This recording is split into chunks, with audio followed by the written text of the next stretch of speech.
afraid? I've got some bad news. I knew it. I love when he does that. Sometimes the things that make you better and the things that make the world interesting is a conduit. Something that's in between greatness and talent. And what do you do to bring them together? In pro wrestling, that is the most important thing in wrestling. Because you have to have a guy that can lead somebody that's the shits and make them somebody that's great one day. We've all had our moments. There was a day when, guys, I hate to say it, I was the shits. Guys, but I hate to say it, I was the drizzling shits. Dang. It sucks to say it. But I tell you what, at the end, I was pretty fucking good. And even when I was working with people like Ryback, I could take a nap and be better than that motherfucker any day of the week. Holla at your boy. The best matches, WrestleMania, when supposedly some agent said it, yeah, okay, I believe that shit. I believe that. That I'm the shits. Oh, let me see. After you left, the guy you said, John Cena, you put John Cena out on Front Street, and I'm sure that tagged him. John Cena will probably make a statement about how when he first got into wrestling, who did he ride in the car with? Me. Who was the guy that went to the office and said, hey, man, y'all need to hear John Cena rap? The dude is talented. And they said, you know what? This is awesome. John was mad at me because he didn't want to be looked at as the rapper guy. But you got Thugonomics. You're welcome. Fuck you, Ryback. You trying to tell me that I don't know what I'm talking about? That I'm not great? That I was the shits? You base it off and you throw it on an unnamed agent. Name his name. You name John Cena? Name the agent. I'll call him. I'll get him on the show. And I'll say, listen, I'm not saying that this happened, but at any point did you ever tell Ryback that I was the shits? And I was famous for taking naps. I take naps every day. There's nothing wrong with it. It's great. Vince McMahon himself has ribbed me, pouring water on me while I was sleeping, because everybody would go, hey, is anybody got eyes on Mark Henry? Because he usually naps around this time. Find him. Oh, yeah, we had a lot of fun with my naps. Yo, yeah. And you go back, I challenge anybody, go back and look at the match at WrestleMania with me and Ryback. See if you see any holes in it. I was a hole filler, even with people like you who other people didn't want to work with. You talk about the work rate.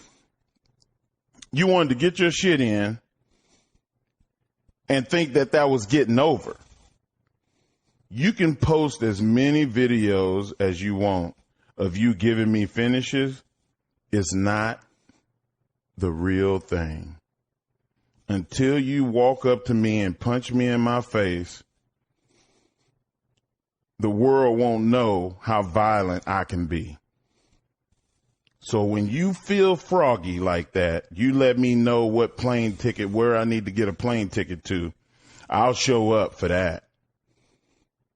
Because even at 50 years old, I'm more man than most men will ever want to be in their dreams. And you start talking about cutting promo. I'm not cutting a promo. I'm saying this from my soul. I will tear your flesh off, bro. And that's a promise. I'm not threatening you. I'm just saying, as a reactionary thing, if you hit me, there will be hospital time. I'll make sure of it. And that's my response to Mr. Ryback, and I will never speak on it again. I won't, because it's a waste of my energy. I want to make this show, and this show should be more about peace, because it's Martin Luther King Day. I'm going to read something from Martin Luther King's, one of his famous quotes here in a little while.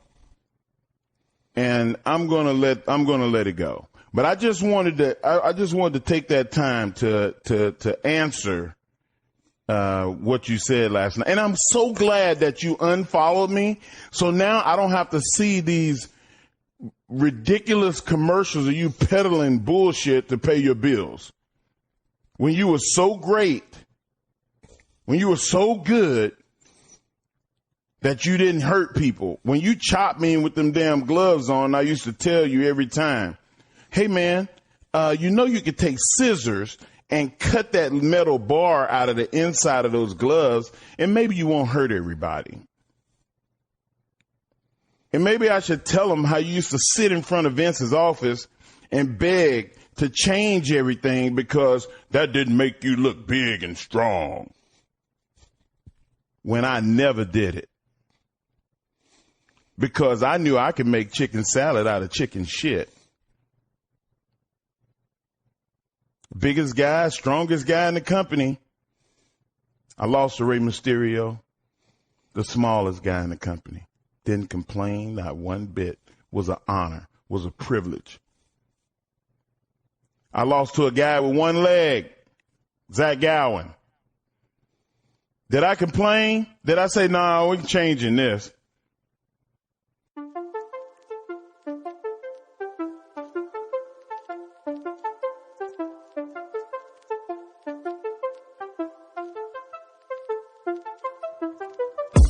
Welcome to the Hoots Podcast. This is a podcast about life, which just happens to be centered and focused around the world of professional wrestling. We tackle the topics of the week, both inside and outside of the squared circle, while also focusing on the issues that are plaguing the world today. Whether it's wrestling, sports, life, or anything in general, we've got you covered right here on the Hoots Podcast. And now, here's your host, Josh Lopez.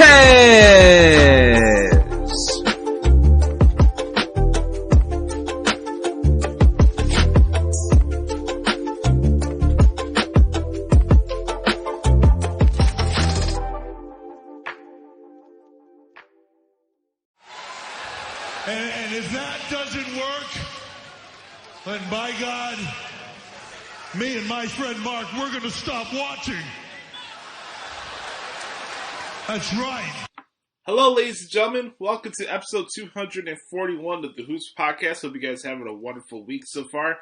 It's just truly the nefarious brother Adam. You can follow me on Twitter right now at the Hoots Podcast. I'm also on Instagram, Instagram.com/Joshie Lopez 94. That's Joshie Lopez 94 on Instagram. Also, if you want to see me do some good guitar covers, go check out Josh Lopez Music on Instagram as well. I just posted 17 new covers on that page on Sunday. I'm going to be recording some new ones this weekend as well. And with this transition and move into my new house, this is going to be where I'm usually record myself. So go check out the music page. Thanks to each and every single one of you who take the time to give this podcast a chance and support it for what it is. I really do appreciate the support from each and every single one of you. This podcast comes to you free of charge every single Thursday on Apple Podcasts, anywhere you get your podcast from. Make sure to bookmark ProWrestlingTranscriptions.com. I want to give a shout out to Brett Carr for always contributing to the show as always. You'll hear him later on for this week's edition of the Thoughts of Dericho. And we got a lot to get to this week. You guys see the title of this week's episode. And it's a question that I never thought I was going to ask. Even with me being the biggest detractor of all elite wrestling. The question for this week's podcast is AEW a bust? I'll explain that question when we get into the What the Hell is Wrong with AEW segment later on in the podcast, all right?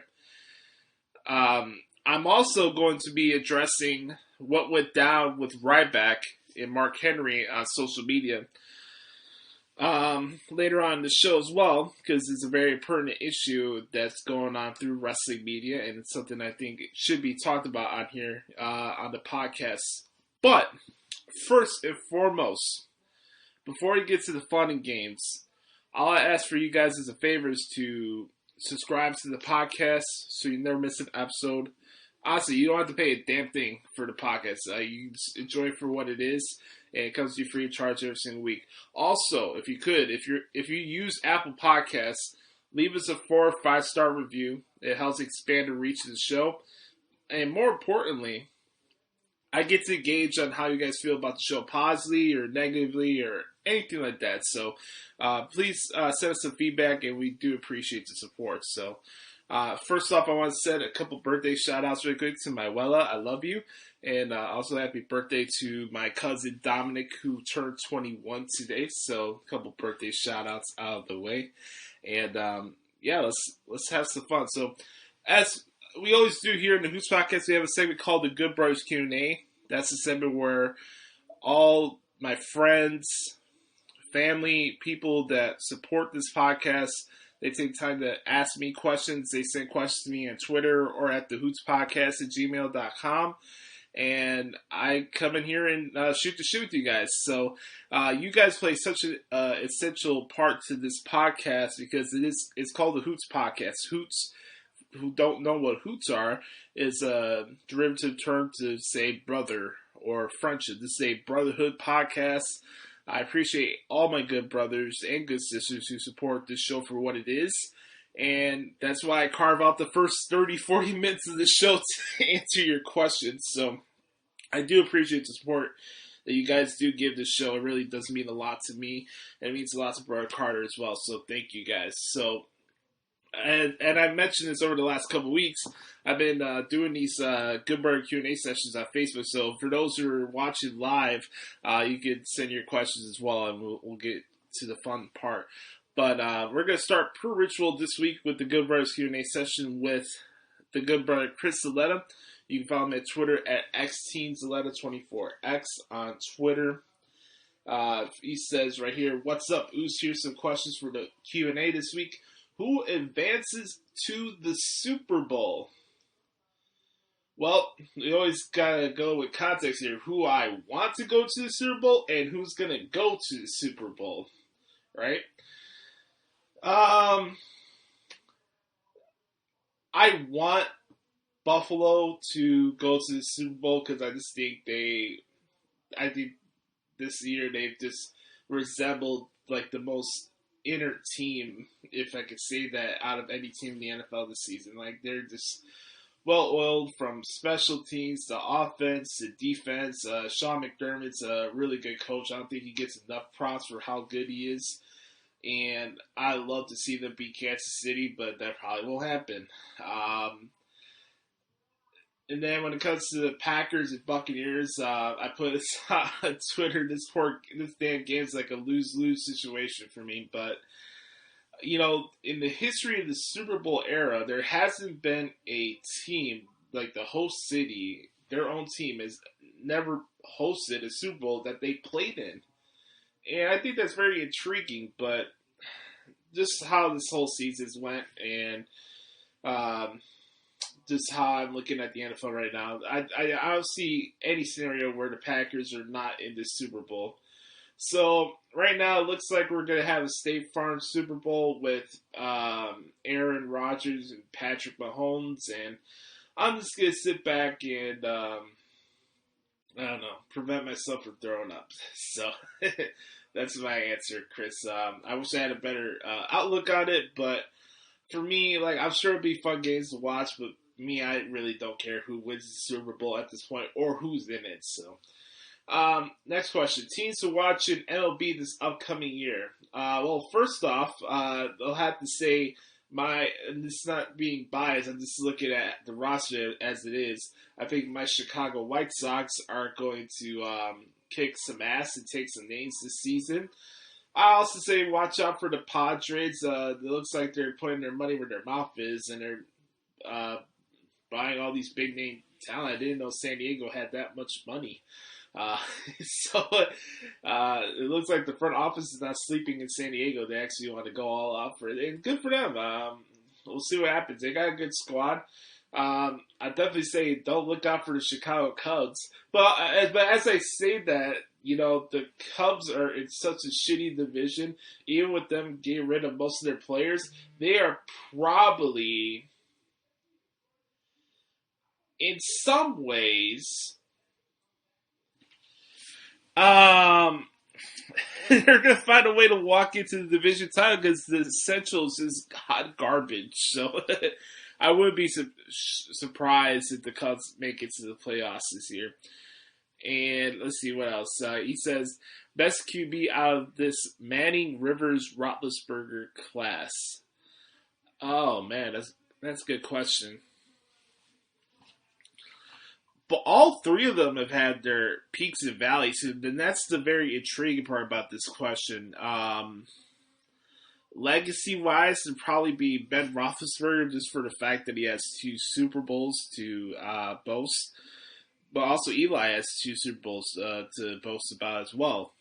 Rivers just announced his retirement yesterday, so salute to you, Philip Rivers, and the fact that you were the best lead-in to 60 Minutes out of any NFL player in history. I gotta give a shout-out to Hoodie, because you always said it on his radio show. The charm about Philip Rivers is that every time he had a game, especially during that late afternoon window, it'll be the fourth quarter, he's down by, let's say, 3 points or 7 points, he's down a touchdown or a field goal. He's marching down the field. It's garbage time. Defenses are playing prevent, right? He's marching down the field, and you're just waiting for that moment for Philip Rivers to throw an interception, and boom goes Dynamite. There it is. Philip Rivers throws the interception. The Chargers lose. 60 Minutes up next, only on CBS. So I think for me, I'd probably say I think Ben Roethlisberger is probably going to be the best quarterback out of that 2004 draft class. This is an interesting question here. He says, top 10 tag teams of this decade from the start of 2000. Well, you know what, Chris? I'm going to switch that to 2010 to now. So we'll do that. We'll do, okay. 10 teams? Shit. I can't put them in order, but I'll give you 10, okay? Beer Money, Motor City Machine Guns, G.O.D. Let's see. New Day, The Usos, Undisputed Era,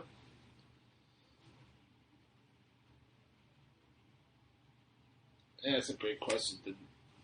The North, Grizzled Young Veterans, yep. 9, let's see. It's hard to put them in order because they're so good and all very different in their own ways, you know. Briscoes, gotta get a Ring of Honor plug in there, right? And, I'll put the Young Bucks in there just so I don't get a bunch of shit from people. So, alright, Beer Money, G.O.D., Usos, New Day, the list goes on and on. I think those are the 10 ones that really stand up the most to me. That's a really good question, though. You know, one of these days, I gotta start making like a top 100 list of best tag team matches I've transcribed, or just top 10 lists of different type of matches that I transcribed. I think it'd be a nice little feature for the website. I want to get you guys' thoughts on that. Next question. Do you think Tama Tonga will ever become heavyweight champion at some point? Well, I certainly hope so, because that dude is fucking gold on the mic, and I love watching him perform. So, yes, I would love to see Tama Tonga become a world champion. Will it happen this year? Probably not. But it all depends. What level does Tama Tonga bring himself up as far as being the leader of Bullet Club, and will Jay White still be there? And that just leaves the power of Bullet Club in Tama Tonga's hands. So that's the question. Do I think he could be an IWGP champion? Sure. Will it happen? We'll just have to see. Who would you like to see return to NXT from the main roster? That's a cool question.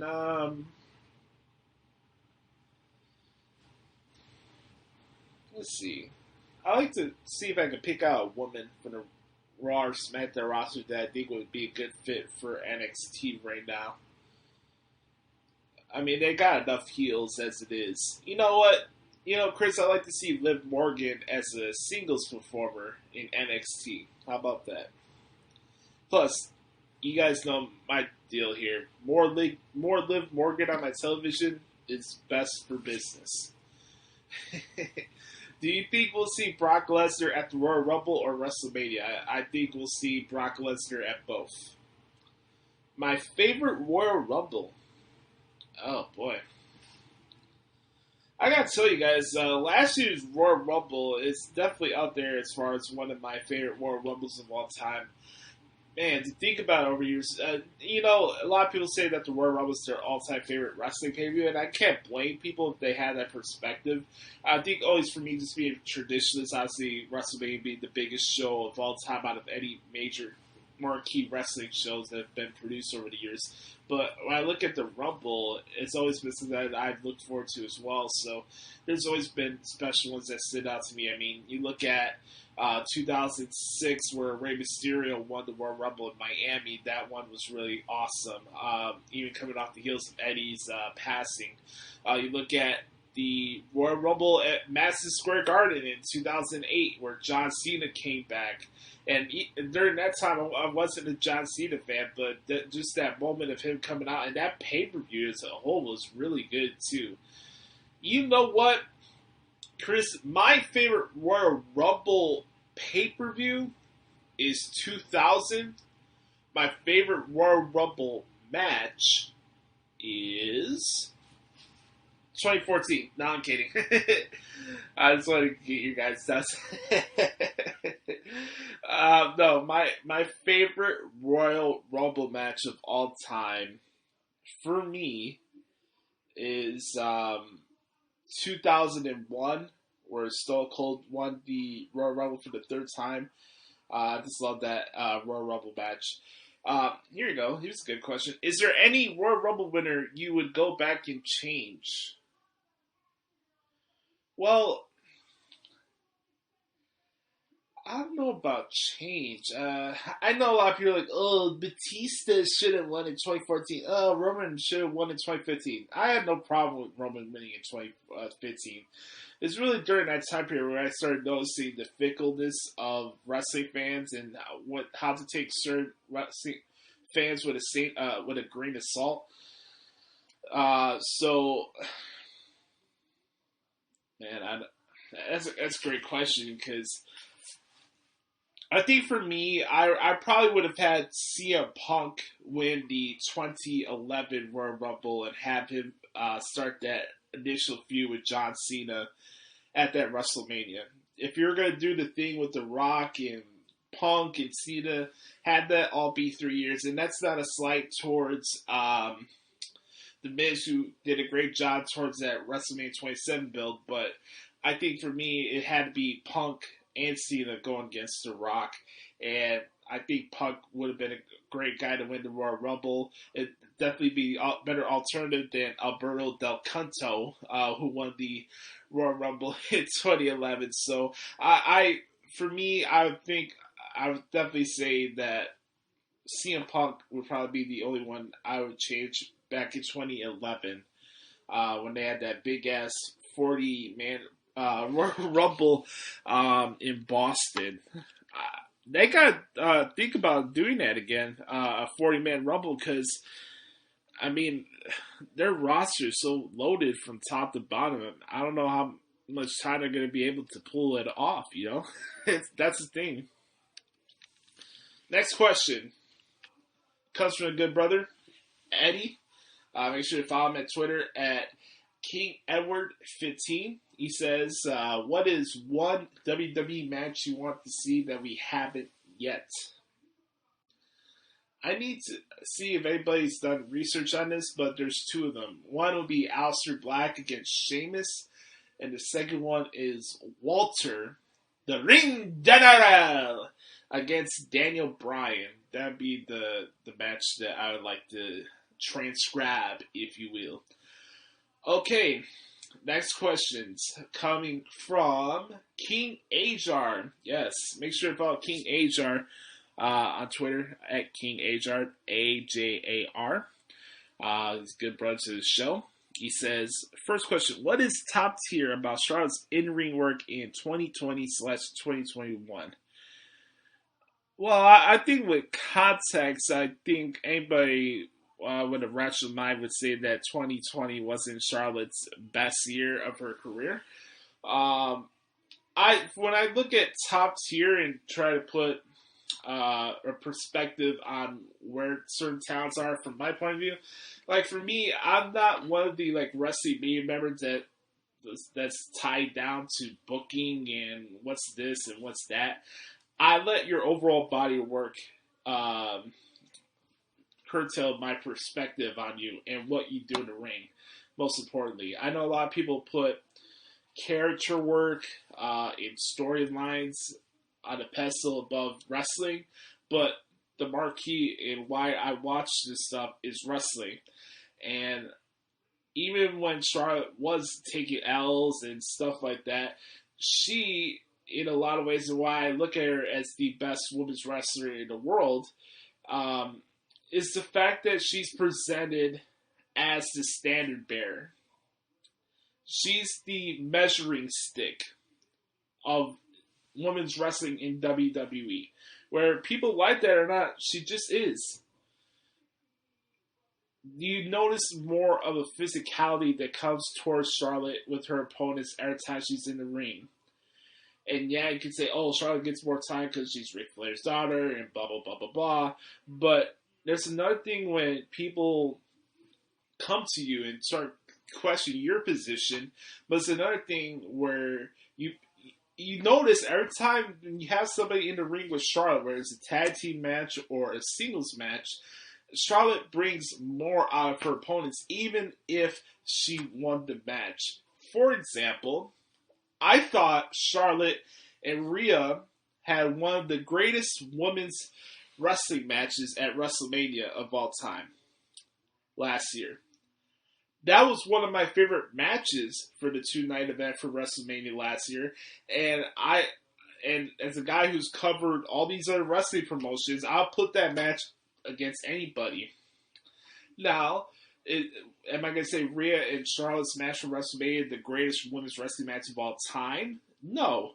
But when I look at top tier and Charlotte's in-ring work, is that she's the measuring stick. No matter what position she is, no matter if she's the champion or not, she is the measuring stick as far as what goes inside those ropes, and that's what I care about at the end of the day.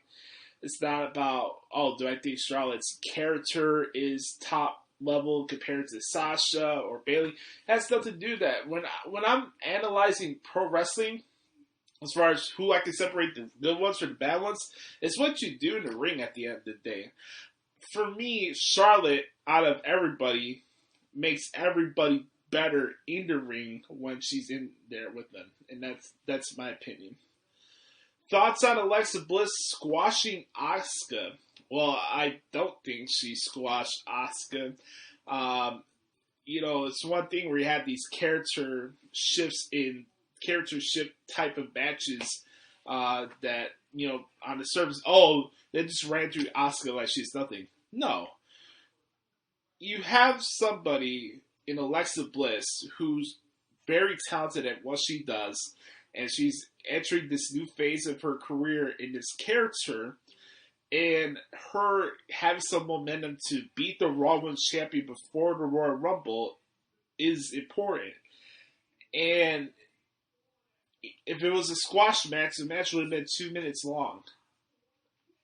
I look at a lot of narratives that go through wrestling and buzzwords like, oh, this person lost, they didn't get any offense, so that means they're squashed, that means they're buried. No, that was the story of what they wanted to go to with that match. Alexa had the psychological advantage before the match even started. When you have Asuka, who also plays her own mind games in ways, when you throw her off her game, she can be vulnerable as well. Now, when you want to compare it to something different, where Asuka lost to Charlotte at WrestleMania 34, which was a really good match, the difference there was a competition. Charlotte found a way. She outsmarted Asuka to win. That didn't mean Asuka was buried. I'm so tired of, if Asuka loses one match here or one match there, she's buried. She loses the women's tag team titles, they're buried. They don't see anything in her. Asuka is very good. She's had multiple title reigns. She's had multiple championships. She just main evented Raw. I don't think you're just going to put Asuka in a position to be squashed in the main event if they don't trust her to get this new character of Alexa Bliss over. Like, do you get what I'm saying here, guys? Like, it's really simple and narrow-minded to look this on paper and, okay, Asuka got little to no offense against Alexa Bliss, and Alexa Bliss put down Asuka with the Sister Abigail on Raw on Monday. And for me, it's not just that simple, guys. No, Asuka was not buried. No, Asuka is not losing her stock. And if that was the case, they would have put the Raw Women's title on the line on Monday. So, last question for King. He says, better Mania match for Sasha Banks. A, Trish Stratus. B, Bianca Belair. Or C, Io Shirai. With the options here that I have, I would go with Io. I just think that'd be a good match. Obviously, Sasha and Trish would be good for, like, nostalgia purposes and, like, that fantasy matchup. But I think it's a little early to have Sasha against Bianca Belair, so that's why I'm not picking Bianca. But I think Io would probably be the best one out of the three. And if I had to pick another option, I would put Kaylee Ray in the mix as well. So that's a good question, though. Thanks for the questions, good brother. All right, next set of questions come from the good brother Patrick Fritz. You can follow him at Twitter at RatedPWF on Twitter. Patrick's been a good brother to the show for many years, and I really appreciate him being a good brother, man. He says, do you think Mania this year will work with it being 2 days and with fans being allowed to attend? I certainly hope so, because I don't know how much longer W is going to be able to pull off these bigger shows with nobody there. New Japan has been able to pull this off, and obviously Japan has handled the pandemic way, way better than we have here in the United States. So I certainly hope so. With it being a 2-day event in Tampa, I think it's really cool. And it'd be different vibes for both shows, obviously. And I like the concept. So I'm really curious to see how they go with the rollout of this event in Tampa. I mentioned on Twitter that when you have this event, those who pay tickets for the event, like myself last year, should have first access to the tickets for both nights, because I think that's only fair for the people who miss out on their WrestleMania last year. And obviously it's a very different situation now. You're going to have people that are leery of even going out of their own states and fly down to Tampa to go to the event. So I'm just very curious to see how all this is going to play out, though. I like that question, though, Pat. The next question for Pat was, let me scroll up and find this good brother here. Just 1 second here, guys. He says, if you could date a diva, past or present, in her prime, regardless of promotion, who would it be? That's a good question. You know what, Pat? I'm going to put that in 3 different categories. Okay? No, 2 categories, okay? Right now, for me, if I could date one, would be Anna Jay. And then in her prime, God, that's hard to say because a lot of these women are still even hotter when they're in their 40s too, which is a great thing about life and evolution, right? It has to be Mickey. I can't.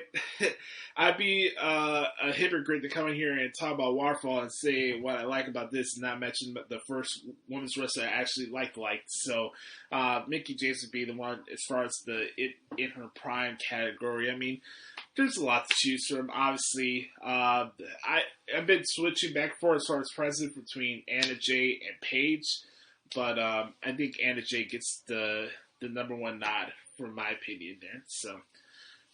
Good questions, brother. And then the last batch of questions here we got is from Nate the Great.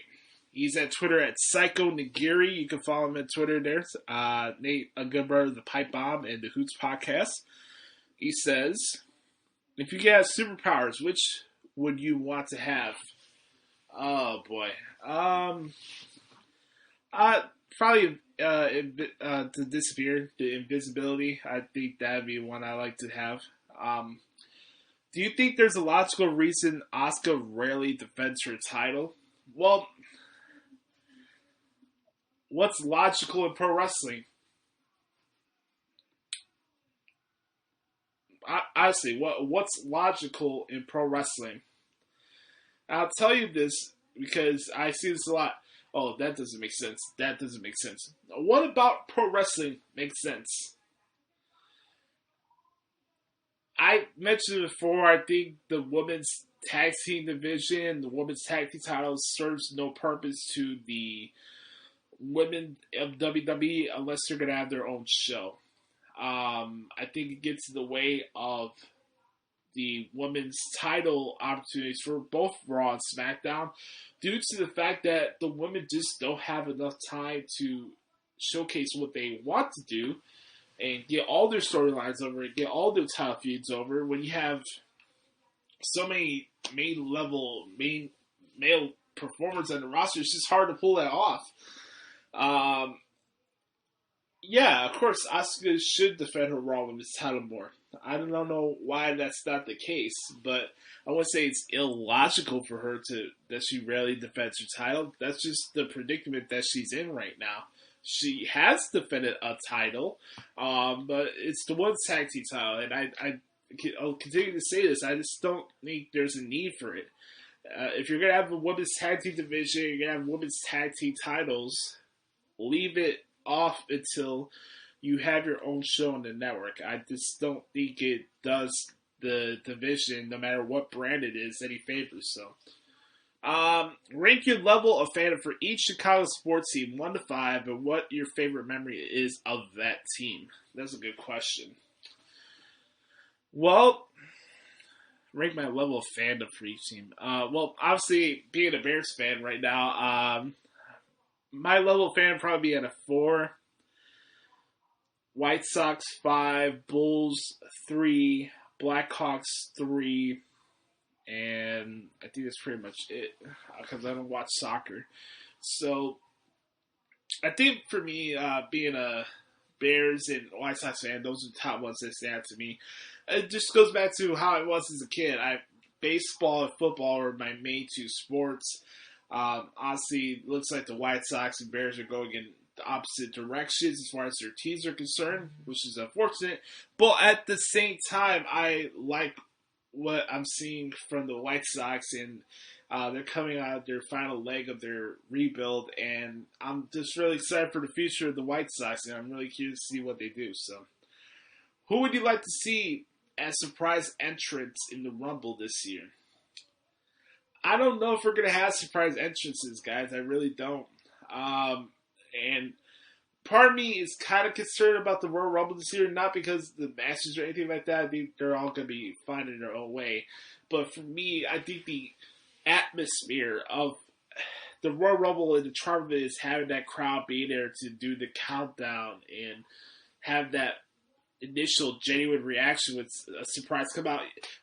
No matter who comes out, and whether it's the women's match or the men's match, you're just not going to have that same feeling of Rumbles in the past, and how could you? I don't know how they're going to pull it off. I really don't. You know, having a Royal Rumble with virtual screens and piping noise. I mean, I'm curious to see how they're going to pull it off. What do you think is Brock's next match? I think Brock Lesnar's next match should be with the almighty Bobby Lashley. That'd be my answer to that question. I know you don't. He's a great one. I know you don't like AEW, but how could they build Cage back up? Well, that's the thing. I was told by Tony Khan that he was going to build up Miro, and look where he's at right now. You know? Like, here's the thing. It's nothing personal with AEW, and a lot of it's nothing to do with booking. It's just the product as a whole sucks. I don't know what you do to build them up. Okay, you're going to have Sting and Darby Allin just make one of the most legit groups that you actually have out of the fucking 15 factions you have there look like jabronis. I just don't know what they can do to build Brian Cage back up. And that sucks because I like Brian Cage. But that's just the problem with AEW. They put people in positions to serve what purpose? Like, you don't know why they're there. You bring in Brian Cage, he goes down to Jon Moxley. You bring in Lance Archer, he goes down to Jon Moxley. The late great Brody Lee, same thing, loses to Jon Moxley. You bring all these talented big guys, and that's a big issue there. You have these different looking guys from all these indie ripping generic spot monkeys, and you just have them lose to a guy who's not that good as you think he is. Like, no offense if you're listening to this, Mox, but I get a chuckle out of people who put like Jon Moxley as a top 3 wrestler in wrestling today. I do, because it's not true. And honestly, who has benefited from any program that he's been in with Jon Moxley? Honestly. And I think Brian Cage is a main victim of that, because he made him tap out in his first title opportunity. You know, we all want to talk about suspension of disbelief, and is this real or that's not real? Like, you mean to tell me that guy made Brian Cage tap out? Really? Like, I feel so bad for Brian Cage. He lost to Darby Allin a couple weeks ago in that TNT title match. And where do you go from here now? I just don't know what they're doing with them. I like Team Taz, and that's the sucky part about this, because Team Taz is one of the few things I actually like about AEW. And I wish I had a better answer, but I really don't know what you do. What would you do, brother? I mean, yeah, I can say another thing about, he just goes on a massive win streak and just mauls through everybody. But we've seen that over and over again from so many promotions. I hate to say this, but I think Brian Cage is a lost cause. You can't beat Darby Allin for a TNT champion because we have a fucking 60-year-old man with a baseball bat comes down to the ring? Like, what else are you supposed to do? You just cut Brian Cage's nuts off, basically. So, I have no idea. Favorite activity to do in the winter and the summer? It's the same all year round. That's play music, record this show, and watch wrestling. There you go. When I was younger, I played a lot of baseball and football. But also one of the things I liked doing, like, during, like, the spring and summertime, I like to, like, be in the backyard of my grandpa's house and we play guitar and stuff. That'd be like a lot of fun stuff in the past I used to do. So, yes, thank you to Nate, thank you to Eddie, thank you to King, thank you to Pat, thank you to Chris. Yeah, you guys brought it this week. Good Brothers Q&A session this week, just fantastic. I appreciate you guys' support as always. As always, if you want to send your Shirley a question, all you have to do is send me a question at the Hoots Podcast or the Hoots Podcast at gmail.com. coming off after this next commercial break, when we come back, I'm going to be talking about what happened this week in the world of WWE. Stick right here. What did Hawk Harrison say back in the day? Sit back, strap back, and settle down. I'll be right back, right here on the Hoots Podcast.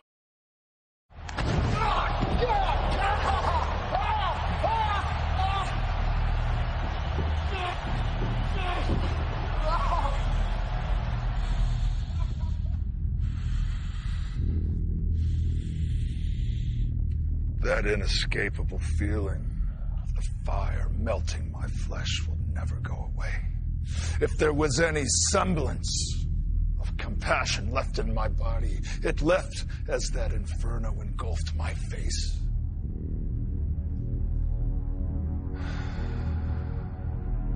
I'm wearing this mask to not only protect myself, but to shield everyone else from the horror that I endured.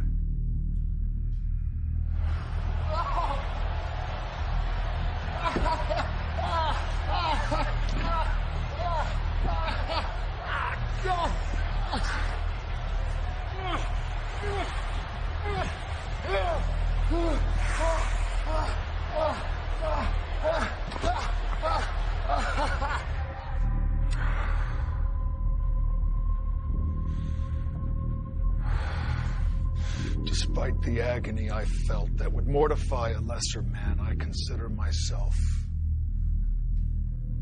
lucky. I came away with first-degree burns. The burns could have been much more severe. That fireball could have disfigured my entire face forever. But I don't blame her. I don't blame her. I blame him. I blame the Fiend. And I sent him straight to hell.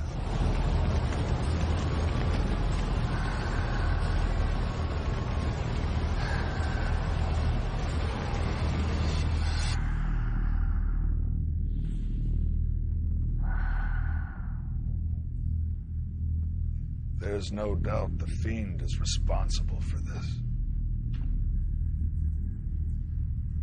Alexa was merely the vehicle.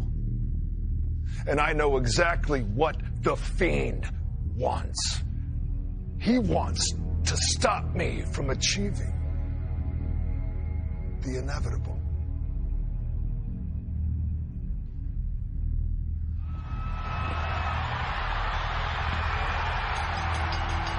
Here is your winner, Randy Orton!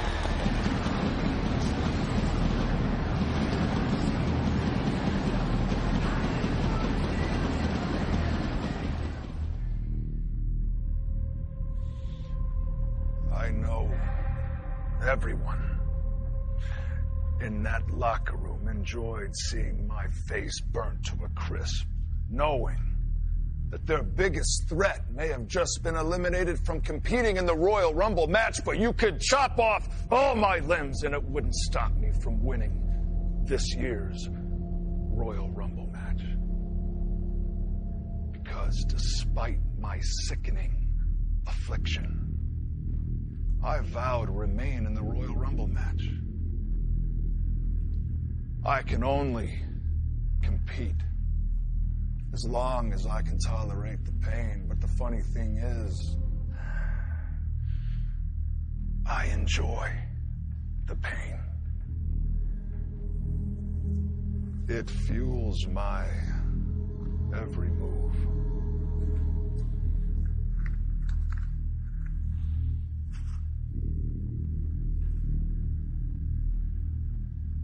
So everyone can thank the Fiend when I burn their Royal Rumble dreams to ashes and I go on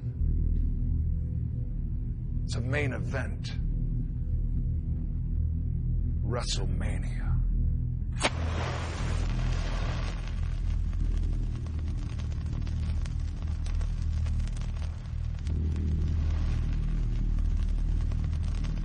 Welcome back here, everybody, to the Hoots Podcast. time to talk about what happened this week in WWE.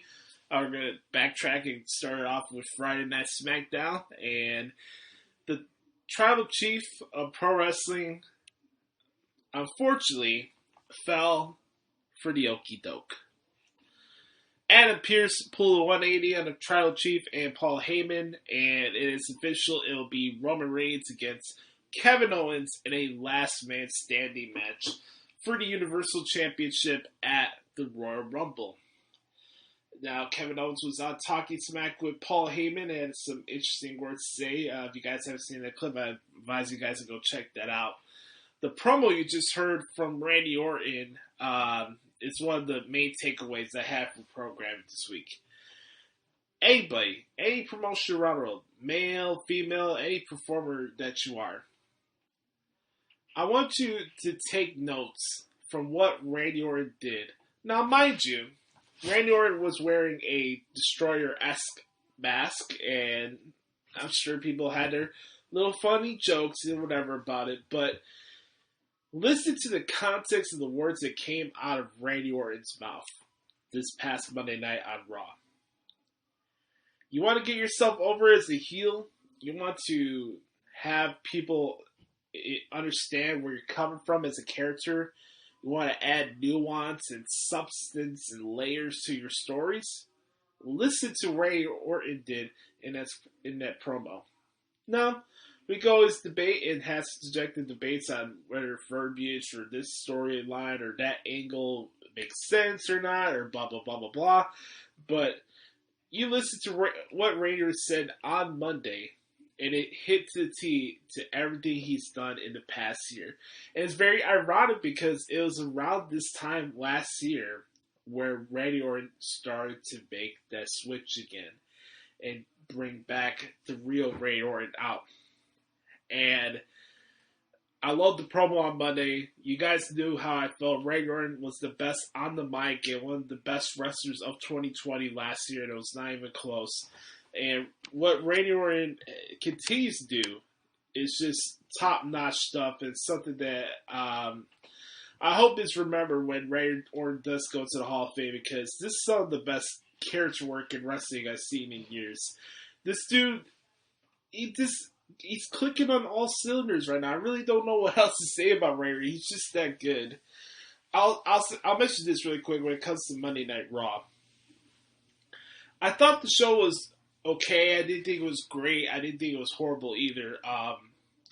Let's look at this. I look at like the Hurt Business, right? They beat the Lucha House Party and Matt Riddle, the 6-man tag, and we're having this dissension now with Cedric Alexander and Shelton Benjamin. And I know this is kind of like the lead up to our AEW segment, but like I want Cedric Alexander to understand this really quick. You are very soon on your way to going to AEW Dark if you keep acting up this way. I'm not telling you to fall in line or anything like that because I'm not part of the Hurt Business or anything like that, but I would, if I was a wrestler and I got put in a legit group like the Hurt Business, one of the best groups in wrestling, right? And a golden opportunity for a guy that was stuck in catering and chasing after the 24/7 title, right?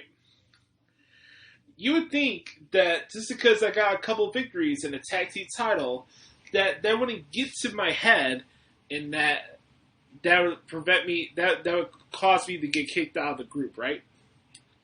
Is this the trajectory you want to go, Cedric? Because that's not a good business decision. Because as soon as you leave the Hurt Business, you're probably going to get released. And that's just being honest.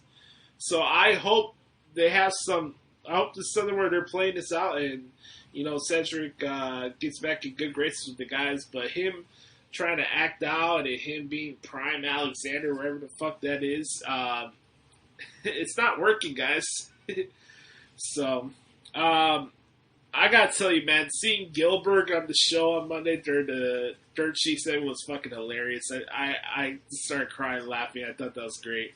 The mini McIntyre guy looked like the YouTuber JD from New York. You're welcome for that, guys.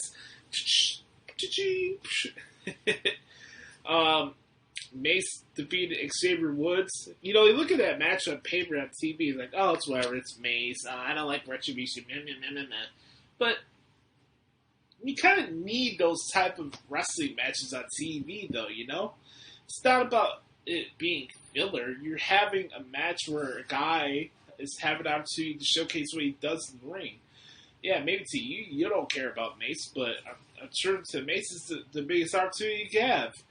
I look at performers that don't always have titles and stuff like that, and I look at them and I look into the effort that they put into those type of matches. Sure, you can see talents that probably are disenchanted and maybe go through the motions, but when you see a talent like the Mace putting in effort, or a guy like Apollo Crews, what he's been doing over the last couple weeks, Dana Brooke of the world, the Mandy Roses of the world, you're seeing them maximizing their TV time, and that's the key to the game, guys.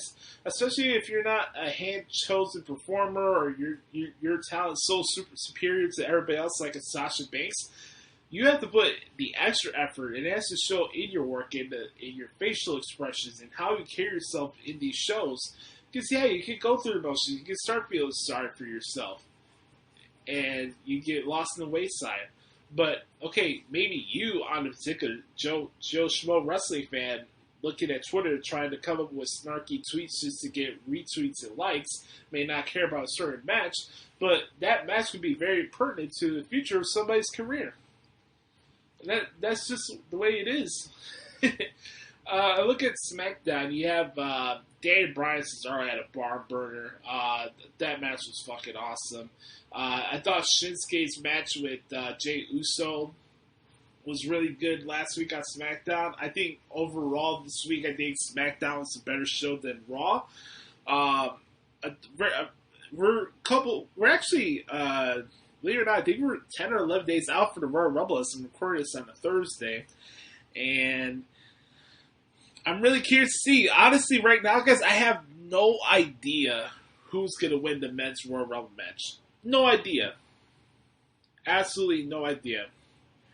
I have my thoughts and theories on who I would like to see win the women's matches, but that's just up in the air. What's not up in the air is that, I was mentioning how good Shawn's been doing in the ring, but I have to also mention, I think she's at her best right now, peak waterfall status right now for Charlotte Flair. Mamma mia, man. Good for you, Andrade. You are the man. Space Mountain lives on then, now, and forever. Ric Flair, he's going to do what he wants to do to be on television, and you tell Ric Flair no.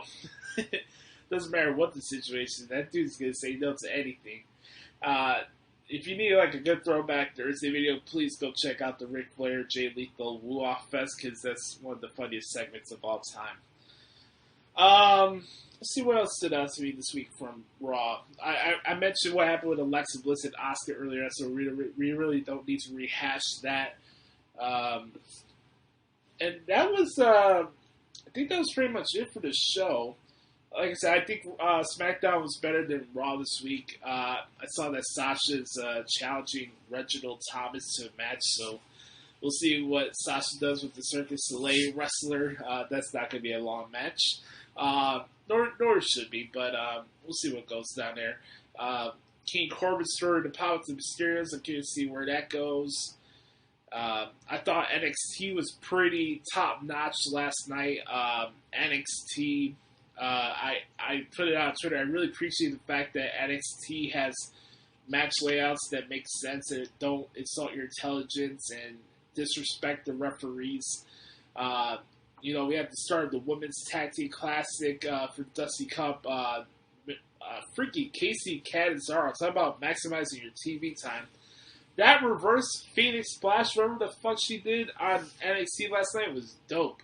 And then you had a couple good Dusty Cup matches. We had The Way lose to Kushida and Leon Ruff. We had Lucha House Party defeat Imperium, which kind of bummed me out because you guys know how much of an Imperium fan I am. But we did see Alexander Wolf appear on the stage after the match. So you got to wonder, is the big man coming down? Is the Ring General coming down to Florida? I hope so, because I missed that whole group together as a unit. So hopefully we get to see those guys on there sooner or later. And I really liked the promo that Pete Dunne cut on Finn Balor last night. I thought that was really good as well. So some good stuff from NXT as well. So another solid week overall from WWE. And also, could be remiss without mentioning, you could also see Dusty Cup matches on 205 Live. Make sure to go check that out on Fridays on WWE Network or ProWrestlingTranscriptions.com. Okay, we're going to take one more quick break. When we come back, I'm going to review Hard to Kill from Impact Wrestling and give you some brief thoughts on the Road to New Beginning tour for New Japan Pro Wrestling and what is going on with Ryback and Mark Henry. We'll be right back, right here at the Hoots Podcast. Welcome back, everybody, to the Hoots Podcast. Got one more segment before we get to our main event of the evening. I was going to mention we got to give some thoughts on what happened for the Impact Hard to Kill pay-per-view that happened this past Saturday in Nashville.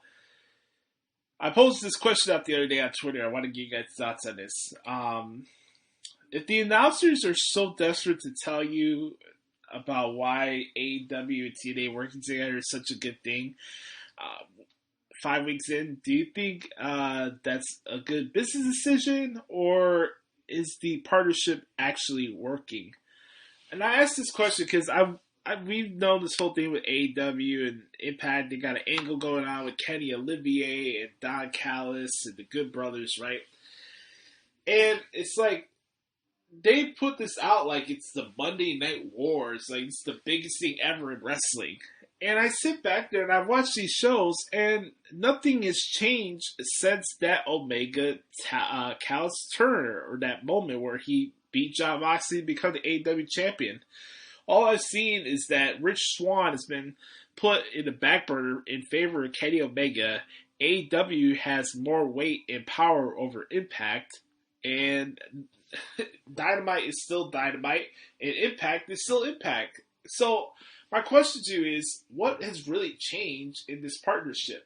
Oh, okay, Pride Party show up on Impact. They're the number one contenders for the Impact World Tag Team titles. Okay, you want to give me that? That's fine. But maybe it's just me, but I'm not buying this whole AEW TNA partnership. I just don't see it. It feels really, really forced in a lot of ways. I watched Hard to Kill the other day on Saturday, covered for ProWrestlingTranscriptions.com, and for a pay-per-view that cost $40, you had a couple matches here and there that necessitated that, but I thought the pay-per-view cost way too much money. I really liked the Deonna Purrazzo, Taya Valkyrie match. I thought that was a really good back and forth contest for both ladies. I thought that was fantastic. Also enjoyed the match with Eddie Edwards and Sami Callihan. I'm not really the biggest fan of hardcore matches, but when to pull it off and what those guys put each other through on Saturday, I thought they did a fantastic job. So that was another one that stood out to me. Also really dig the Rohit Raju, Chris Bay, Manic triple threat match for the X Division title. I really thought Chris Bay was going to win, but Manic retained. And then the main event, when it came to Moose, Rich Swann, and Chris Sabin against Kenny Olivier and the Good Brothers, that match was really good, but also kind of predictable too, in the same way the match layout and the finish. But some really good spots in that match as well. So overall, I thought Hard to Kill was a solid pay-per-view. It did not feel like a home run that I thought it was going to be, unfortunately. But it was nice to hear Matt Striker and D'Lo Brown being the new commentary team. Anybody besides Josh Matthews is going to make Impact's product more enjoyable to watch. So also I want to send congratulations out to Madison Rayne, who announced her retirement over the weekend. Madison has always been one of the female wrestlers from TNA that I've always been into as far as performers. Very underrated in the ring, a good heel, always been beautiful, obviously, but a good career. I thought I actually enjoyed her commentary from here and there, And she had a great career, so I want to send out congratulations to Madison Rayne, and hope she has some fun in the next chapter of her life. So, I want to talk really quick about the Road to New Beginning tour that's been starting. This did 3 shows on, Sunday, Monday, and Tuesday. And we're building up a lot of matches, like Rumble against Show for the Junior Heavyweight title is going to be taking place on February 10th. We got Kota Ibushi against Sonata in the Double Championship match. That'll be taking place on February 11th. I got 3 shows coming up this weekend that I kind of cover from Saturday, Sunday, and Monday. One of those shows will be having a match with Suzuki Gun against El Phantasmo and Taiji Ishimori for the IWGP Junior Heavyweight Tag Team titles. That should be a good match. Also going to see the United Empire having singles matches with Tenzan and Kojima, so we'll see what goes down there. It looked like Okada's trying to get into a singles match with Evil. Hopefully they get signed by the end of the tour, because those guys always have good matches with each other. So, kind of sad school right now with New Japan, but I always have a blast covering those events, and it's a good time covering New Japan Pro Wrestling as well. So I want to give you a little quick New Japan update there. And then, finally, in this outside of the WWE AEW bubble segment, I got to talk about what happened with Ryback and Mark Henry. Look, I came on here before and I've mentioned that Back does absolutely nothing to serve the wrestling business. What he did to CM Punk, how he carries himself, the fact he does a talk show weekly with dirt sheet guys, I have no respect for. That's just not good. It's not a good look for him. His social media is very hypocritical. Here's a guy who retweets The Secret and all this shit, but the dude goes on soapboxes about the WWE and how he was mishandled and that they missed out, and he has this vendetta against Vince McMahon and Triple H and all this stuff. Like, the thing is, for me, especially as a guy who covers the business and been doing this since 2013, I become more numb to the people that go on soapboxes about WWE, especially former talents that get released, because it's one thing to look at a performer and say, okay, yeah, you were treated wrong, you were this, you were that, right?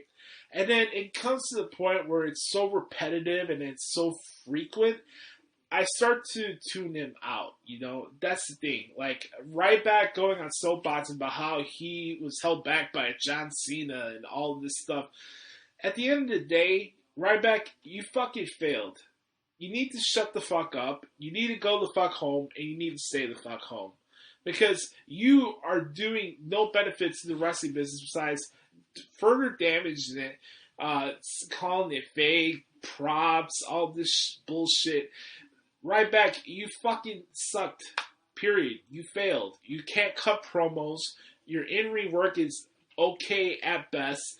And if honestly, any of you believe that Ryback is going to make an impact, if you will, on AEW or wherever he goes next, I'm sorry to tell you, it's going to be the same position as Muro's in, which is going to be a good transition for my next segment.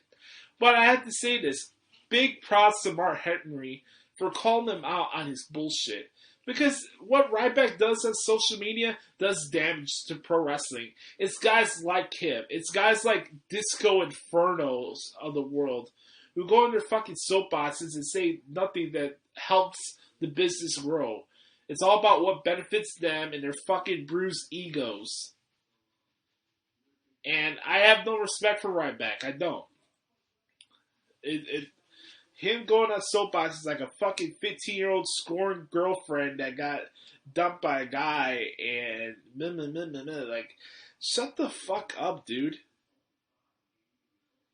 I have no respect for fucking people who act like their shit don't stink. Why do you think I don't like Sammy Guevara?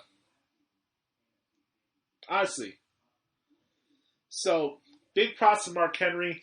I played the intro of the clip. Obviously, you guys heard already.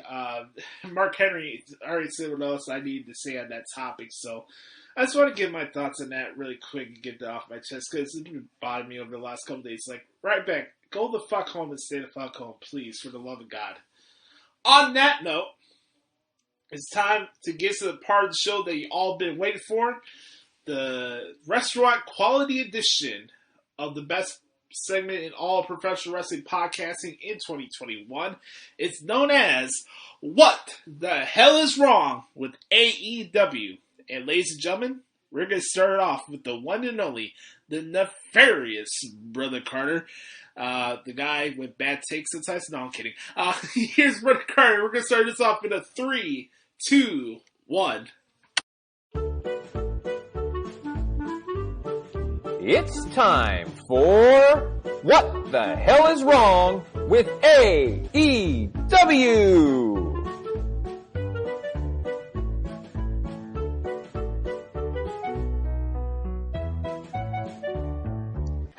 What the hell is wrong with AEW? Okay, well, let's just get right into it. The Chaos Project is absolutely a horrendous faction. They're god-awful. And they were cutting a promo on a kid. Man, that's solid stuff right there. To be fair, though, I actually thought that was fine. I get what Chaos Project was doing. They were trying to do something for Brody Lee's son, which I thought was kind of cool. So that was fine. If they want to do it for 1 week, that's fine. But if they keep it going, then we're definitely going to have a little bit of a problem there. But just in general, I can't stand Chaos Project. I think that they're useless, they're bad wrestlers, and they just don't know what they're doing. So is it just me, or does anybody give a damn about the Inner Circle drama? Like, it makes no sense at all. It's boring. It's terrible television. And quite honestly, it's bringing down the careers of everybody in the Inner Circle. I don't care about the drama, and I just want the Inner Circle to be the Inner Circle and then get along with it. When we're going to talk about the Inner Circle's match a little bit later on in this segment, but I just don't care about the Inner Circle drama at all. I think it's boring and horribly scripted stuff and just a general waste of my time. There's a weird promo from Sting and Darby Allin and Team Taz, and I really hope this doesn't mean that Sting is wrestling again, even though I know that I am wrong and this will absolutely mean that Sting will be wrestling again. It was just weird. Like, Team Taz is good, Darby Allin is good, Sting fine, but like I've said before, Sting just doesn't do it for me. He just doesn't. I don't know why he's there and the purpose that he serves. Like, I don't understand what he brings to AEW. So it was just a weird segment and just a weird promo in general. I didn't really like it. Okay, what the hell is happening with Don Callis and the Young Bucks? I don't get it. I don't get it. I don't care about the Elite. In fact, I'm going to go ahead and say it. The Elite sucks. The Elite sucks, and Kenny Omega is by far the most overrated superstar of all time. He's awful. Kenny Omega is a garbage champion. Don Callis, I don't care about. The Young Bucks, I don't care about. This whole feud, I don't care about. And the Young Bucks can't act. They can't cut a promo. It's horrible. It's god-awful. The Elite sucks. And if this is what they're basing their company around, all Elite Wrestling, I understand why it's in the toilet. We have a ravishing Rick Rude wannabe in Pretty Peter Avalon. Once again, AEW has no identity. And then Avalon taps out because he doesn't want to get slapped in the face by Cody Rhodes? What the hell kind of an ending is that? Boy, that's some solid storytelling. And apparently next week, Cody Rhodes is going to respond to Shaq, which happened like 3 weeks ago, and I completely forgot about it because Shaq is busy doing Inside the NBA now that the NBA is back. So, again, just horrible storytelling. I completely forgot about that segment because, quite frankly, I didn't care, and I don't understand why Jade Cargill is still on TV. What does she bring to the table now that Brandy is out? Absolutely nothing. Okay, let's see what else. More ratings talk with FTR. No one cares. Someone gets the job to John Moxley. Nobody cares. At least Moxley can cut a promo. Okay, what the hell were those spots in the Top Flight and Top Flight Matt Sydal, Private Party Matt Hardy match? Too much of that stupid crap doesn't work. The flow in the match was terrible, and like there was a ton of missed spots, a ton of missed moves, because they're all trying to be all fancy schmancy, and they blew it. They can't do it. And if you do it over and over and over again, it doesn't work, and it ruins the effectiveness, and it ruins the speciality when you do a major spot. Too much of that stupid crap and of spots and not telling stories, which makes it boring and worthless, and another horrible match on the show. Sorry, Private Party turned heel for no reason, apparently. Fine. I guess Matt Hardy's going to be a heel now, too. So fine. Don't care. Miro sucks. Kip Sabian sucks. Chet Taylor has diminished so far since he's been with Miro. And this whole angle is stupid. I don't care. I'm not buying it. Miro sucks. I know why WWE got rid of him. And then we get to the obligatory women's match on AEW, and it was fine. I actually like Layla Hirsch. I think she has potential. Penelope Ford was okay. She was fine. But again, AEW still means all except women. You don't have Britt Baker on your show. You don't have your champion on her show in Hikaru Shida. You don't have Nyla Rose. You don't have Vicky Guerrero. What the hell is up with AEW's women's division? It's the worst part of their show. And any woman that works for AEW should be ashamed to work for that promotion because they get no time and they're basically pushed to they're probably the last thing that's written on the show. Nobody in AEW cares about the women's division, and quite frankly, and this whole AEW heels push thing is a bunch of BS. AEW does not care about their women's division, and it's obvious with the booking of their women and how much time they get every week on the show. Then we get to the main event. Chris Jericho looks absolutely horrible. God, he has lost it. He's horrible at... Did you see that? He couldn't go in the ring. His timing was way off. Jericho needs to hang it up, dude. And he's a shell of himself.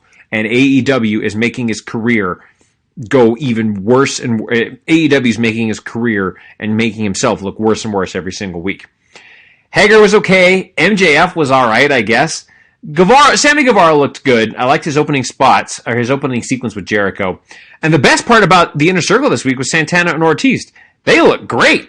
I thought Santana and Ortiz looked fantastic. They need to put the branch out on their own and actually be a legitimate tag team, because them against FTR could be pretty cool. I actually would like that. You knew that Jericho and MJF were going to get the win once their remix hit, so no real surprises there. And then, did you notice how they almost ran out of time? Like they got they quickly got the pin, and then they had to immediately cut to the end of the show. Even the announcers were like, guys, there's a minute left. Guys, there's less than a minute left. What are they going to do here? Like, the whole timing of the show was off. The whole flow of the show was off. All Elite Wrestling does not know how to run a television program. And for the people that say that it's the greatest promotion in the planet, I don't know what you're smoking, because it's a god-awful promotion. Seriously, what the hell is wrong with AEW? This has been What the Hell is Wrong with AEW.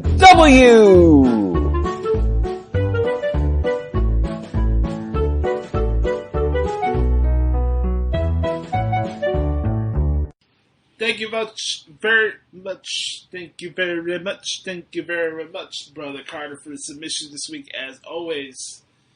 What the hell is wrong with AEW this week? I'm going to pose the question that I asked in the beginning of the show. Is AEW, as an alternative promotion, a bust?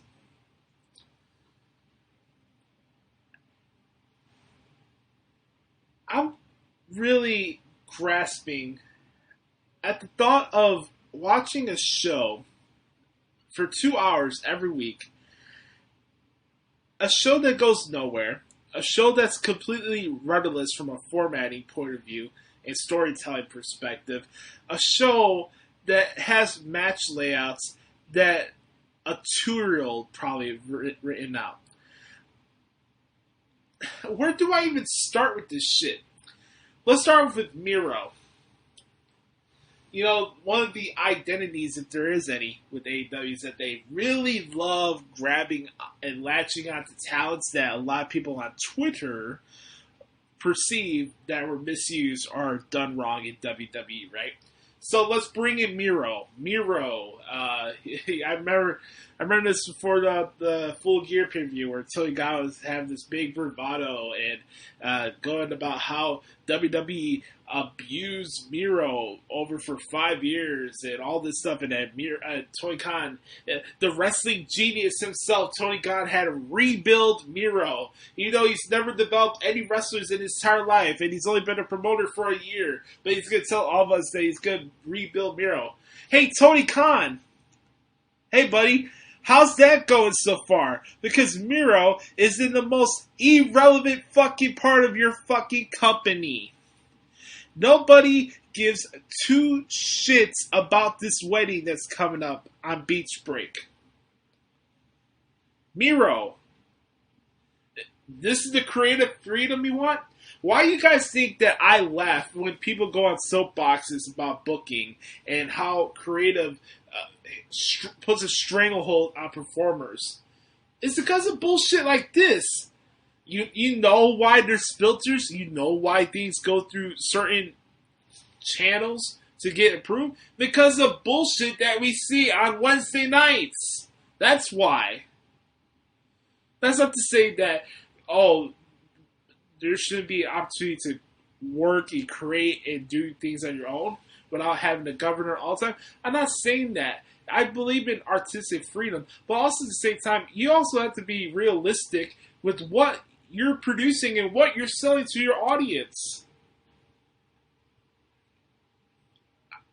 Talk about putting towns in positions not to succeed. Miro, a bus. Brian Cage, a bus. Lance Archer, a bus. I can keep going. The Inner Circle sucks. The Elite sucks. Their tag team division sucks. Their women's division sucks. Their announced team sucks. Do you get the drift now? Do you get the drift? All Elite Wrestling. What is All Elite? What is even elite about AEW? A fucking shitty ass triple threat tag team match with the Inner Circle to prove what? That Chris Jericho and MJF are going to have a title match with the Young Bucks at Revolution? Awesome! So great, I can't wait. I can't wait to be the first one to buy a ticket for that. Oh, no, I'm not going to Jacksonville to watch that shit. Chris Jericho, the COVID god, making an ass out of himself, looking like Axl Rose as the weeks go by. Fucking stumbling and bumbling over the place. Dude, you need to get off my TV. Go home.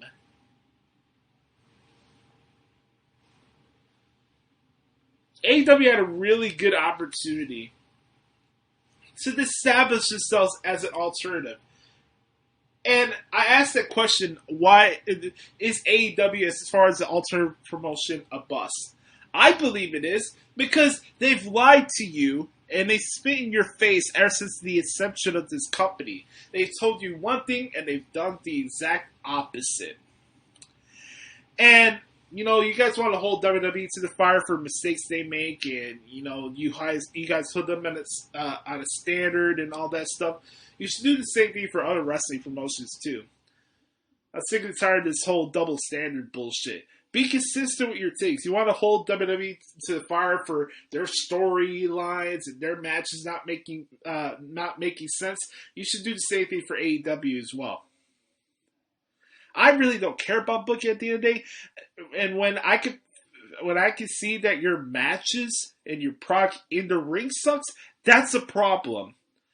I don't care that Jon Moxley and Eddie Kingston can swear all the time and that your guys' show is rated TV-14. That does not mean your show is good. If you need to fucking curse and swear and all this shit to make yourself look better, are you? Peter Avalon, a mainstay on AEW Dark, gets a 2-segment match with Cody Rhodes and decides to tap out because he doesn't want to get slapped in the face. Picture if that angle went down on a Raw or SmackDown. Just saying. What else here? We got tag matches again that either overstay their welcome or don't make any sense in the tag team layouts. I feel bad for the referees sometimes, but even then they messed up too. I gotta mention this as well. Stop with the fucking 2-hour plus editions of Dark. For the love of God. Nobody's getting over on that show. The matches are going way too fucking long. If you're having a 14 match card, why? Why are we doing these mega cards on a Tuesday night? Who's getting over on that? And you tell me you're going to have a superb third hour of television coming to TNT soon? Really? I appreciate the concept that you want to give indie talents an opportunity to shine and do their own thing. But giving a match with a guy with let's say, a 4-20 record against a guy that has a 20-2 record, and the match goes 9 minutes, what the fuck are we doing here? It's frustrating. I want to enjoy this. We're in 2021. And I have yet to enjoy a fucking episode of Dynamite since this year started. Not one. I can't count the Brody Lee episode because Brody's tribute show was in December. And that was a great show. And I put that over. And justifiably so. It was a great show. But what are we doing here? Sting! It's Sting! It's Sting! Who cares?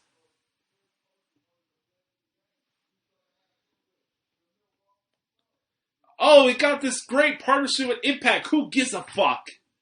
You guys are stuck in the same position as you guys were before you got in this partnership in the first place. Wake up! You have the golden opportunity of a lifetime to do something that hasn't been done in 20 years, and you're wasting it away because you want to have your promotion be centered and predicated on the opinions of Dave fucking Meltzer. And people like him. AEW is a bust. And that is what the hell is wrong with AEW. On that note, I want to thank you guys so much for taking your time to check out the podcast this week. As always, you can follow me on Twitter at the Hoots Podcast. You can follow me on Instagram at Joshie Lopez94. That's Joshie Lopez94 on Instagram, and at Josh Lopez Music. Make sure to subscribe to the podcast right now. It comes to you free of charge every single Thursday on Apple Podcasts, Spotify, anywhere you get your podcasts from. And if you're an Apple Podcast user, please leave us a 4 or 5 star review. It helps expand and reach the show, and I want to know what you guys think about the podcast. Next week, we'll be ready to make predictions. Yes, for the Royal Rumble. Yes, believe it or not, the Royal Rumble is just around the corner. Looking forward to that. And we'll have predictions for that bad boy. And the road to 250 episodes continue, folks. We're 9 episodes away. We're going to make it. But this has been episode 241. Make sure to bookmark ProWrestlingTranscriptions.com, by the way, so you guys can be up there with what's going on with New Japan and all the 20 shows that I cover a week. So go check out the website. And yeah, that's pretty much it. Also, make sure you go check out the TBD Wrestling Podcast as well. It's a really fun show to watch and listen to. So, with that said, I'm Joshie. Hope you guys have a wonderful weekend. Remember, folks, be the authentic product that is yourself. And always remember, you are dictating the pace of your life, nobody else. On that note, we're going to wrap it up. Enjoy the football this weekend. And we'll be back here next week for episode 242 of the Hoots Podcast. Right now, we're going to send off to Brother Carter for this week's edition of the Thoughts of Dericho. I love you guys. Have a wonderful weekend. I'll talk to y'all next week. Yes, sir. And now, the Thoughts of Dericho. Listen well, man.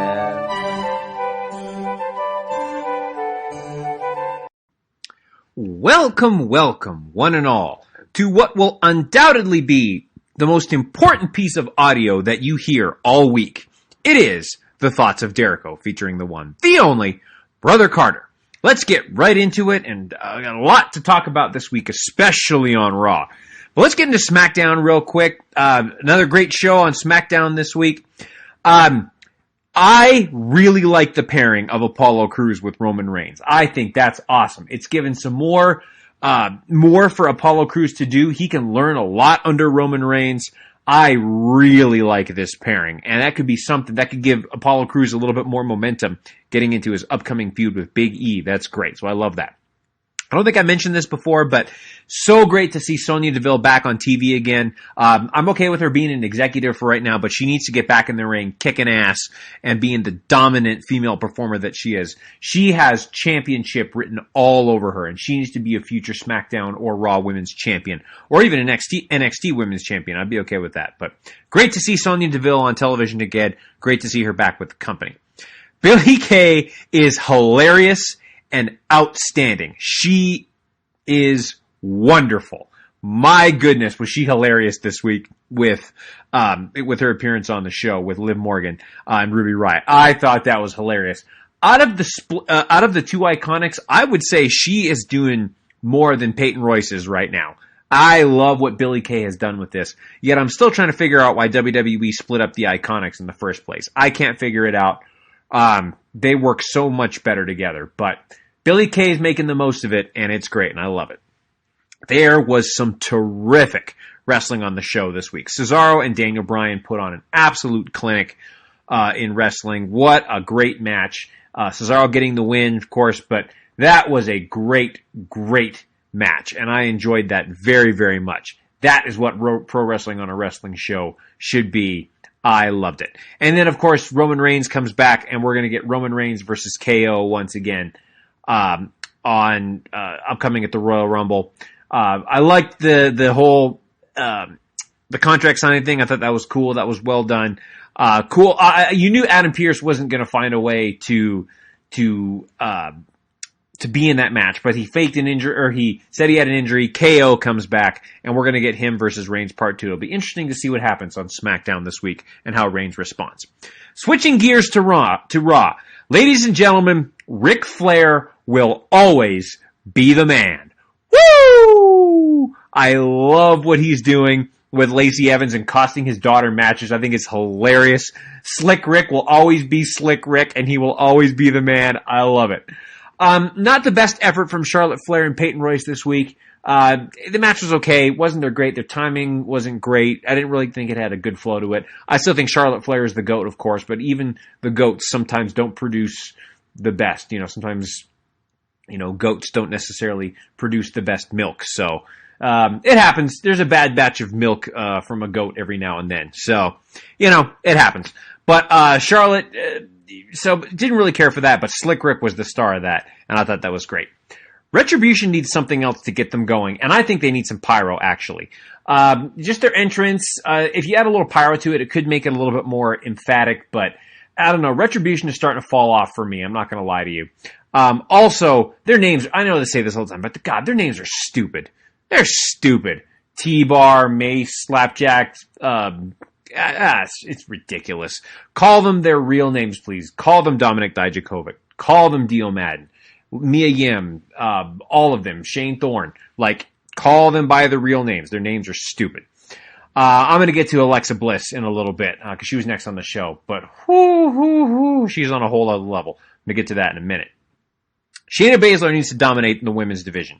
I want to see her versus Rhea Ripley at Mania. I'm going back and forth, and Brother Adam and I had a debate about this via text, earlier in the week, and I'm going to address that in a minute too. I'm going back and forth between Shayna Baszler and Alexa Bliss on my pick to win the Royal Rumble. I'm gonna go early prediction, and I'm gonna say that I want to say that Shayna Baszler is gonna win the Rumble, but again, I'm not sure yet. It's either gonna be Baszler or Shayna Baszler or Alexa Bliss is gonna win the Rumble. I don't know who yet. I thought it was gonna be Baszler, but yeah, we'll talk about it.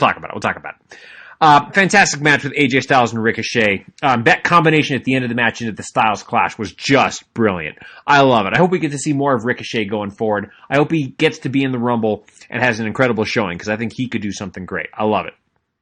Could be a future U.S. champion down the line once Riddle is done with Bobby Lashley. Okay. There was a lot of people that didn't like this segment, but I thought it was hilarious. Gilbert and Minnie Drew. When Gilbert came out, I popped. I thought that was awesome. That was hilarious. Miz and Morrison are gold. Absolutely terrific. Love them both. Love the whole segment. It was great. Also great to see Gilbert again after his medical issues. I thought that was absolutely terrific. And that was great. So great to see Gilbert again. I thought it was hilarious. I loved it. And Minnie Drew was great. Ms. and Morrison are incredible. Ms. Morrison. Hey, hey. Ho, ho. The upcoming feud between Cedric and Shelton is coming with the loser getting out of the... Let me start over. Cedric versus Shelton is coming, and the loser will get kicked out of the Hurt Business. And I hope Shelton loses and Cedric wins, because the Hurt Business is the best thing that's happened to Cedric. If Cedric gets kicked out of the Hurt Business, then he's going to get relegated back to to appearing on the show in dark matches and stuff like that on main event. So Cedric being him was the best thing that's ever happened to his career. And so I really think that once that feud is over, that Cedric stays with the Hurt Business, because that's the best thing for him.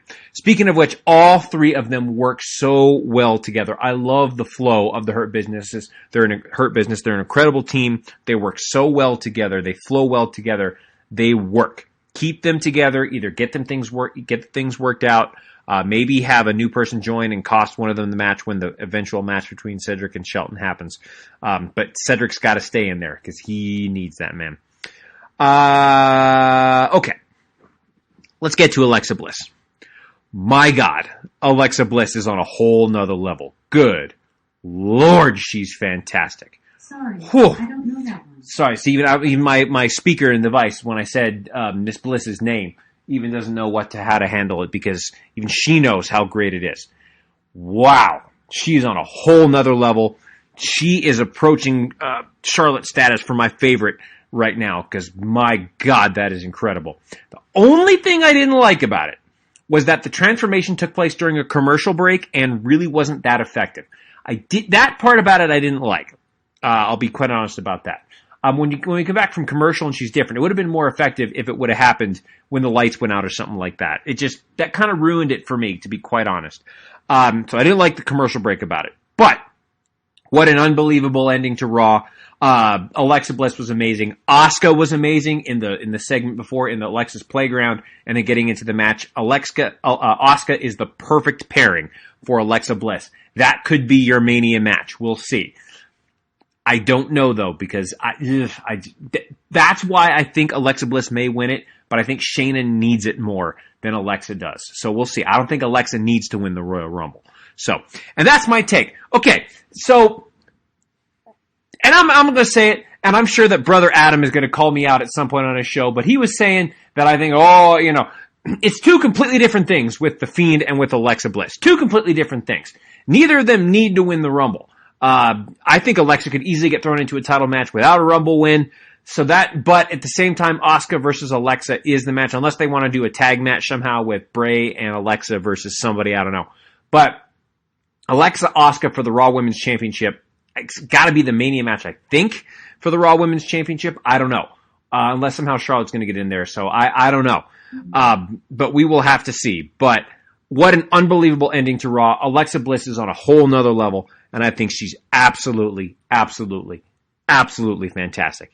And I love it. The only positive thing I'll say about AEW this week, in addition to the kind of cool thing with doing something for Brody Lee's kid and his birthday, I thought that was really cool. I really like that, getting the crowd to sing happy birthday to Brody Lee's son. I thought that was awesome. Really, really enjoyed that. If they do that for that 1 week, that's kind of cool. I really like that. John Silver is hilarious, and the Dark Order is hilarious as a comedy group. They could absolutely work, and I'm really getting behind it. I think John Silver is very talented, and I think that he has some potential, and the Dark Order could absolutely work as a comedy group. Great stuff from the Dark Order this week. Those are the thoughts of Dericho from the world of professional wrestling. My final thought is this. Ladies and gentlemen, for those of you that are living in the United States, we have a new president and a new vice president. They are no longer president-elect or vice president-elect. They are president and vice president. And folks, whether you're a Republican or a Democrat or however you feel about them, we need to give them our best wishes, and we need to pray for their success, because if they are successful, then America is successful. The fights are over. Let's put our politics aside. Let's put our policies aside, and let's work together. However you may feel. There are some things I agree with our president. There are some things I definitely don't agree about with our president.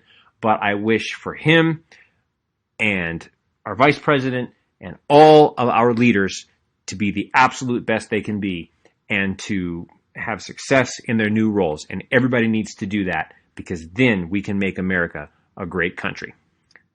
Thanks, guys, for listening. God bless you all. We'll see you all next week. This has been the Thoughts of Dericho. You're smarter now, man.